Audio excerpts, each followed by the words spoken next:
비가 내리는 서울의 저녁 8시 헬멧을 쓴 진수는 오토바이에 올라탔습니다. 빗물이 헬멧 유리창을 타고 흘러내렸죠. 스마트폰에서 울리는 배달 알림음이 잦아들 기미가 보이지 않았습니다. 진수는 깊은 한숨을 내쉬며 다음 배달지로 향했어요. 35살 배달기사로 일한 지 벌써 3년째입니다. 대학에서 배운 경영학은 취업시장에서 아무런 도움이 되지 않았죠. 아파트 단지에 도착해 음식을 전달하고 다시 오토바이에 올라탄 진수는 문득 아내 서연에게 전화를 걸었어요. 전화기 너머로 들려오는 기계음만이 진수의 귓가를 울렸습니다. 통화 버튼을 누른 지 10초가 지나도 받지 않는 아내. 서연 진수는 이제 익숙해진 무응답에 별다른 감정도 들지 않았어요. 집에 돌아왔을 때 이미 11시가 넘었습니다. 텅 빈 집은 진수를 반겨주지 않았어요. 냉장고에서 남은 반찬을 꺼내 간단히 저녁을 해결한 후 소파에 누웠습니다. 서연의 외박이 잦아진 건 석 달 전부터였어요. 처음엔 회식이라고 했죠. 그 다음은 친구와의 약속 그리고 이제는 아예 말도 없이 집을 비웁니다. 핸드폰을 확인하니 서연에게서 문자 한 통이 와 있었어요. 오늘도 늦을 것 같다는 내용이었죠. 진수는 담담하게 알겠다고 답장을 보냈습니다.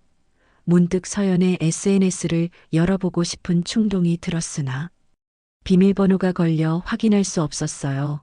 언제부터인가 서연은 자신의 모든 것에 비밀번호를 걸기 시작했습니다.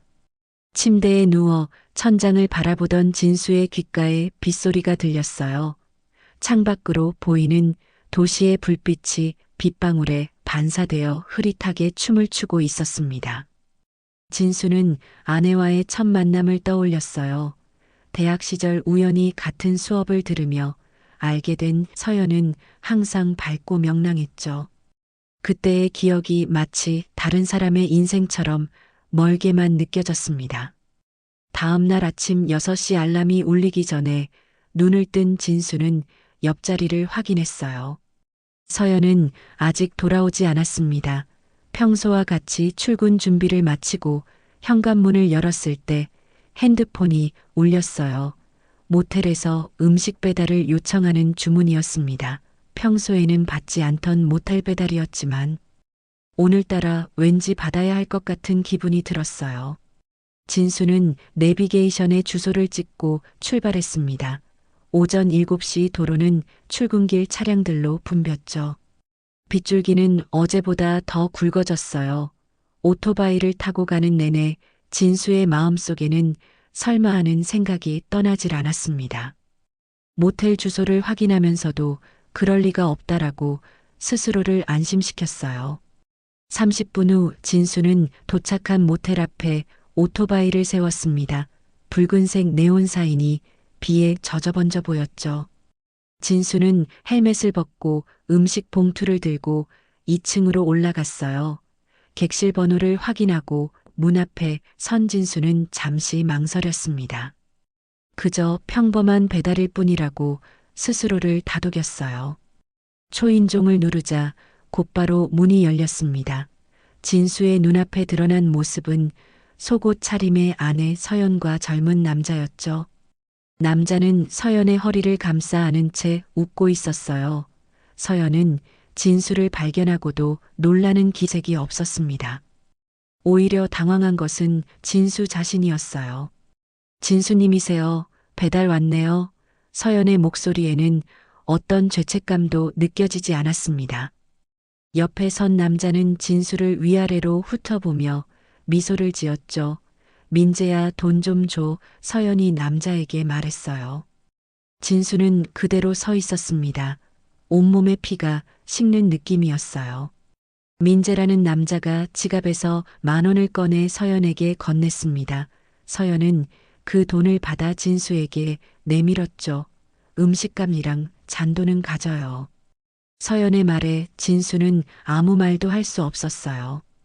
진수의 손에 음식 봉투가 그대로 들려 있었습니다. 서연은 봉투를 가져가며 진수의 손을 스쳤죠. 그 짧은 접촉에도 진수는 숨이 막혔어요. 민재 씨 이제 먹자 서연이 남자에게 말했습니다. 문이 닫히기 직전. 민재의 웃음소리가 진수의 귓가에 맴돌았죠. 닫힌 문 앞에 우두커니 서 있던 진수는 천천히 계단을 내려왔어요. 비는 여전히 내리고 있었습니다. 진수는 헬멧을 쓰고 오토바이에 올랐죠.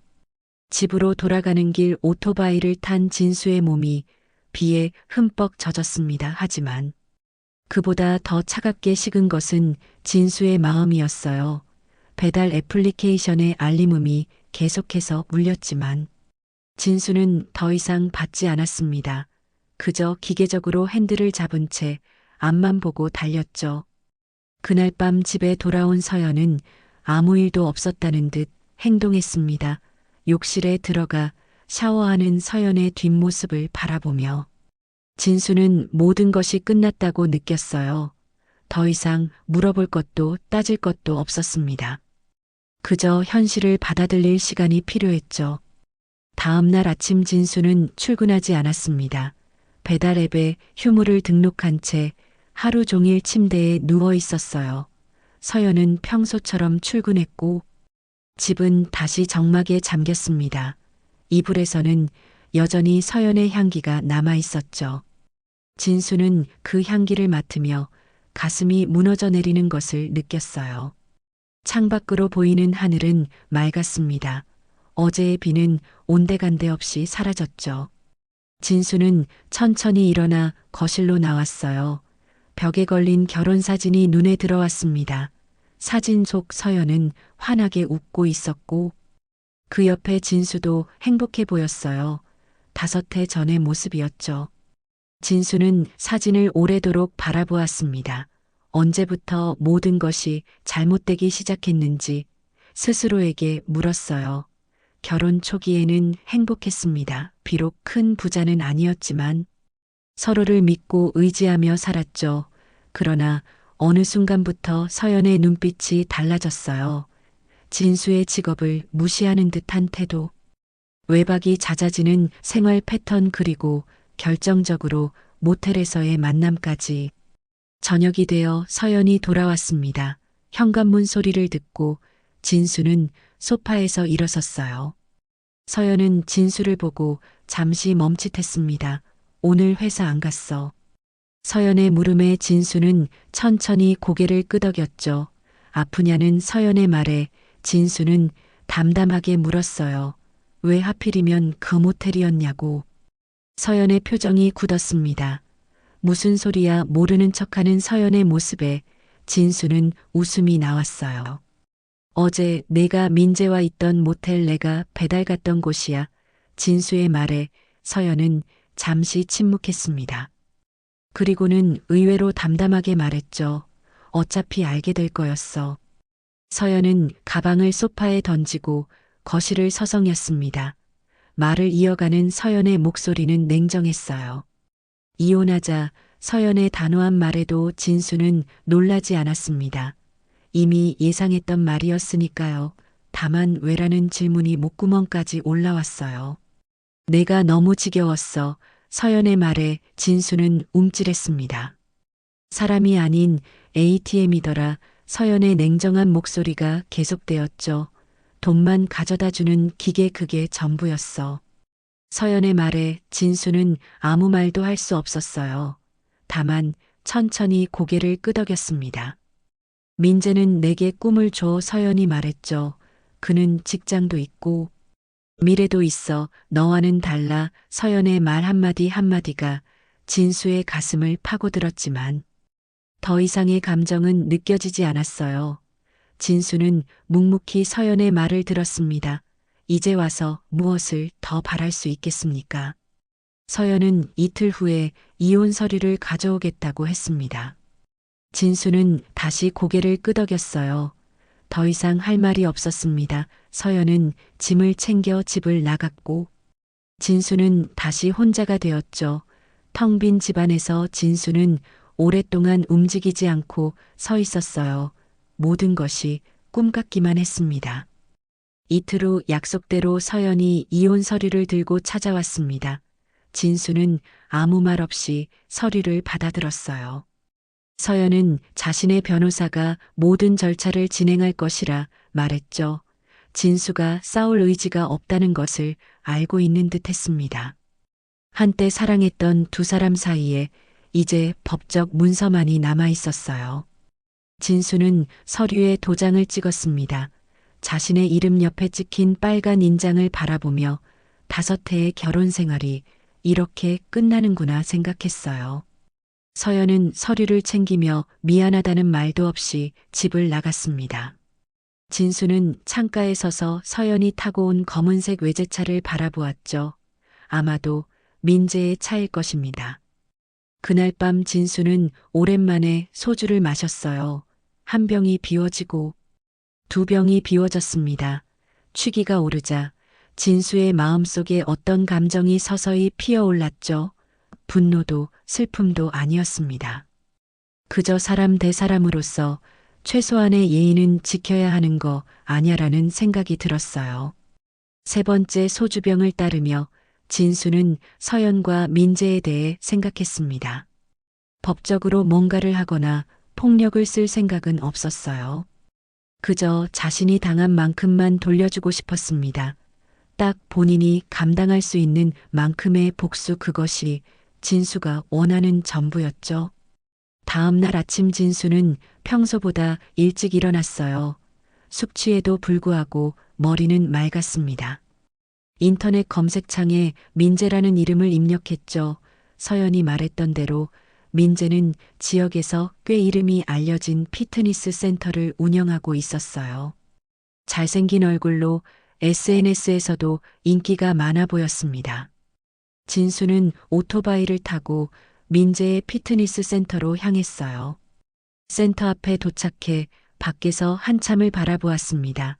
유리창 너머로 보이는 운동기구들과 사람들, 그리고 가장 안쪽에서 회원과 이야기를 나누고 있는 민재의 모습까지 보였죠.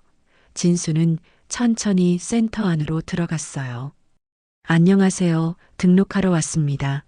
진수는 데스크에 선 여직원에게 말했어요. 여직원은 친절하게 상담을 시작했습니다.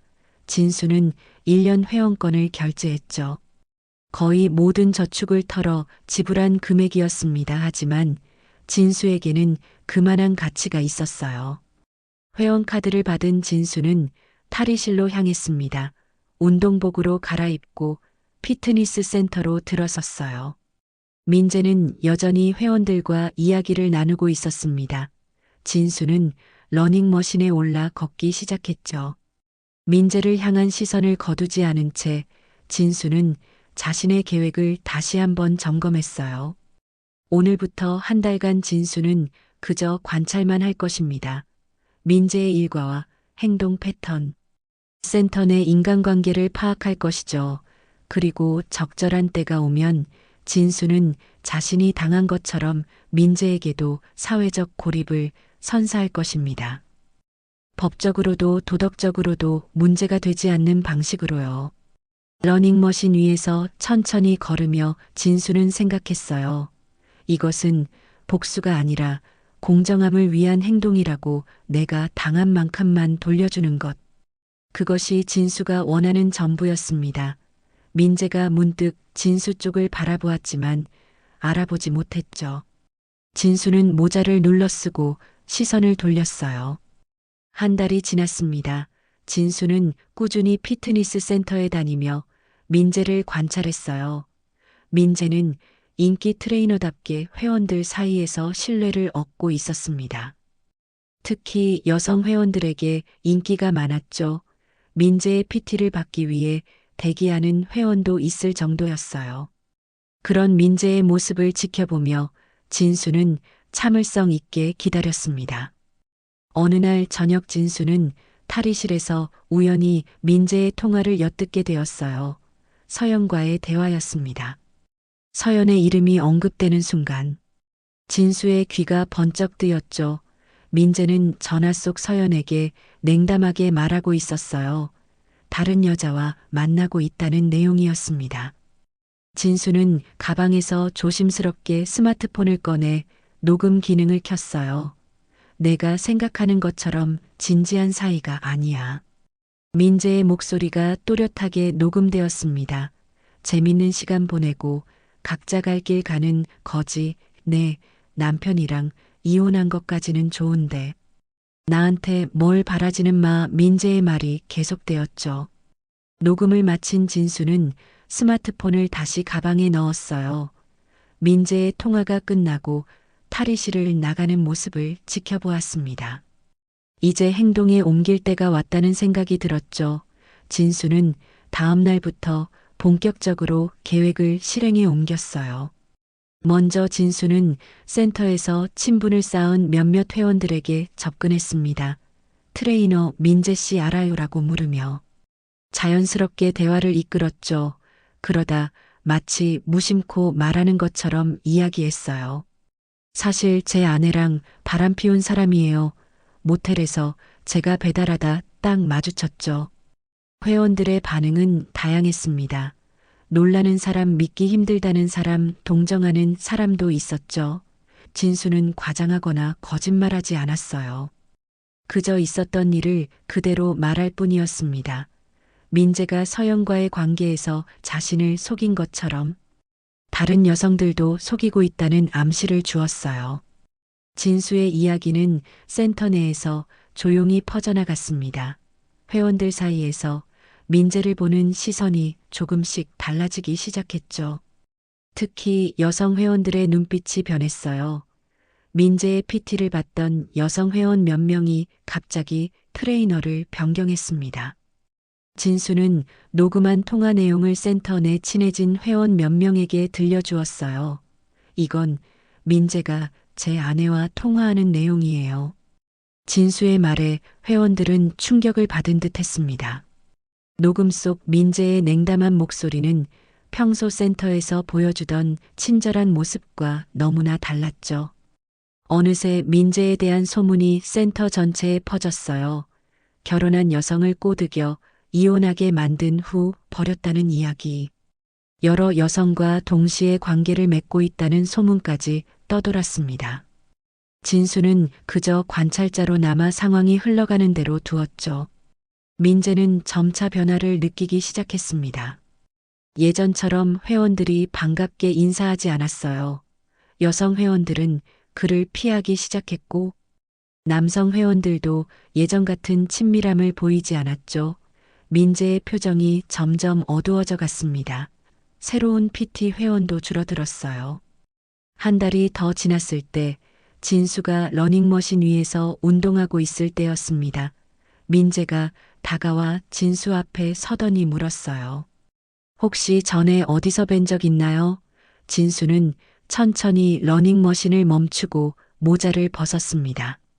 민재의 눈이 커졌죠. 표정이 굳어지는 것이 보였어요. 당신은 진수의 얼굴을 보고 놀란 민재의 표정이 순식간에 분노로 바뀌었습니다. 지금 뭐 하자는 거야? 민재가 낮지만 단호한 목소리로 물었어요. 진수는 마스크를 내리고 민재를 정면으로 바라보았습니다. 특별히 하는 건 없어요. 그냥 운동하는 것뿐이죠. 진수의 담담한 대답에 민재의 얼굴이 더욱 붉어졌어요. 여기서 뭘 하고 있는 건지 알 것 같은데 민재가 이를 악물며 말했습니다. 내 뒤에서 이상한 소문 퍼뜨리고 있지. 민재의 목소리에는 위협이 느껴졌죠. 하지만 진수는 동요하지 않았어요. 소문이라뇨, 사실만 말했을 뿐인데요. 진수의 차분한 대답에 민재가 한 발 다가섰습니다. 우리 밖에서 얘기하자. 민재의 말에 진수는 고개를 끄덕였어요. 두 사람은 피트니스 센터 뒤편 한적한 곳으로 나왔습니다. 사람들의 시선을 피해 민재가 먼저 입을 열었죠. 내가 뭘 어쨌다고 이러는 건데. 민재의 질문에 진수는 잠시 침묵했어요. 내가 받았던 눈빛 너도 받아보라고. 진수의 말에 민재가 어리둥절한 표정을 지었습니다. 무슨 소리야? 민재의 되물음에 진수는 천천히 설명했죠. 내 아내 서연과 모텔에서 만났을 때 기억나, 내가 배달부로 가서 너희를 봤어. 진수의 말에 민재의 표정이 변했어요. 아, 그때 배달부가 너였어. 민재는 웃음을 터뜨렸습니다. 그래서 이러는 거야. 아내 뺏겼다고 이런 짓을 한다고. 민재의 조롱에 진수는 흔들리지 않았어요. 뺏긴 게 아니야. 서연은 물건이 아니니까 그냥 선택했을 뿐이지. 진수의 담담한 대답에 민재의 웃음이 사라졌습니다. 그럼 왜 이러는 건데? 민재의 목소리가 커졌어요. 진수는 천천히 대답했습니다. 그냥 공정함을 위해서야. 내가 당한 만큼만 너도 당해보라고 사실을 사실대로 말했을 뿐이야. 진수의 말에 민재가 주먹을 쥐었죠.